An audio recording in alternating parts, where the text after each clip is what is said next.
तो दोस्तों आज के इस वेब सीरीज के कहानी की शुरुआत एक रेनू नाम की बहू को दिखाते हुए शुरू होती है, जो अपने पति के लिए किचन में खाना बना रही है, क्योंकि इसका पति पूरे 3 दिन के लिए आज घर से बाहर जा रहा है। अब रेनू का एक ससुर भी होता है जो काफी खड़ूस होता है, जो हर समय बीमार रहता है। अब ये कमीना क्यों होता है वो आगे आपको कहानी में पता चल जाएगा। अब इसका ससुर अपनी बहू को अपने कमरे में बुलाता है और इसको बोलता है कि बहू, मेरा नहाने का वक्त हो गया है, तो तुम मेरे लिए पानी गर्म कर दो और मुझको बाथरूम में लेकर चलो।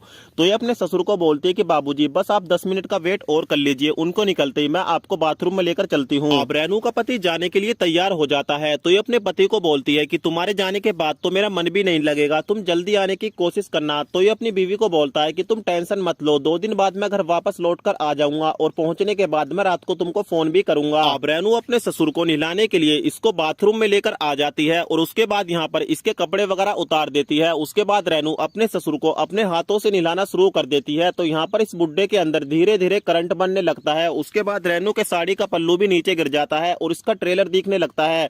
और इस ट्रेलर को देखकर अब इस बुड्ढे के अंदर हवस की आत्मा जाग उठती है और ये अपनी बहू को छूने की कोशिश करता है, लेकिन ये हिम्मत नहीं जुटा पाता, क्योंकि बुड्ढे को डर है कहीं बहू बिदक न जाए। अब रात को रेनू का पति इसके पास फोन करता है और इसको बताता है कि मैंने अलमारी में पूरे 10,000 रुपए रखे थे, कल एक सुनील नाम का लड़का वो पैसे लेने के लिए घर पर आएगा, तुम वो 10,000 रुपए उसके हाथ में दे देना। तो रेनू बोलती है ठीक है, कोई बात नहीं, वो पैसे मैं उनको दे दूंगी। अब अगले दिन सुनील ये पैसे लेने के लिए रेनू के घर पर आ जाता है, लेकिन जब रेनू इन पैसों को काउंट करती है तो ये 10,000 नहीं पूरे 9,000 रुपए होते हैं। तो रेनू कंफ्यूज हो जाती है और अपने मन में सोचती है, लेकिन उन्होंने तो बताया था कि ये 10,000 रुपए हैं, तो 1,000 रुपए कहाँ पर गए।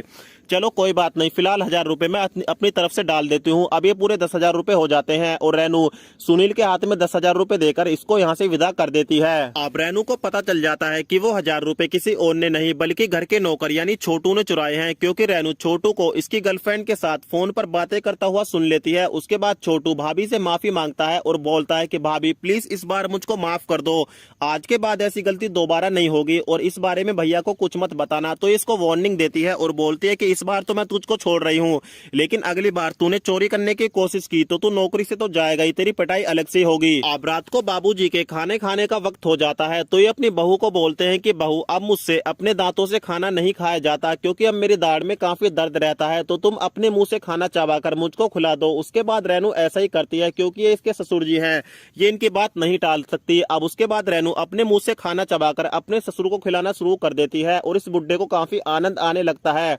अब रेनू भी धीरे धीरे पिघलने लगती है और इसको पिघलता हुआ देखकर ससुर जी इस पर अटैक बोल देते हैं और इसके साथ मजे लूटना शुरू कर देते हैं।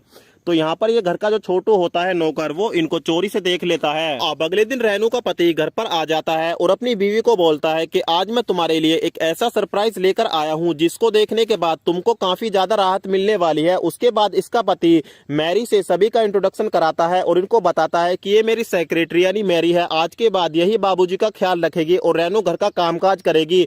अब क्योंकि मैरी काफी खूबसूरत होती है तो इसको देखकर बाबूजी की पैंट गीली हो जाती है, लेकिन यहाँ पर रेनू का दिमाग खराब हो जाता है और वेब सीरीज का जो सीजन 1 है वो यहीं पर समाप्त हो जाता है।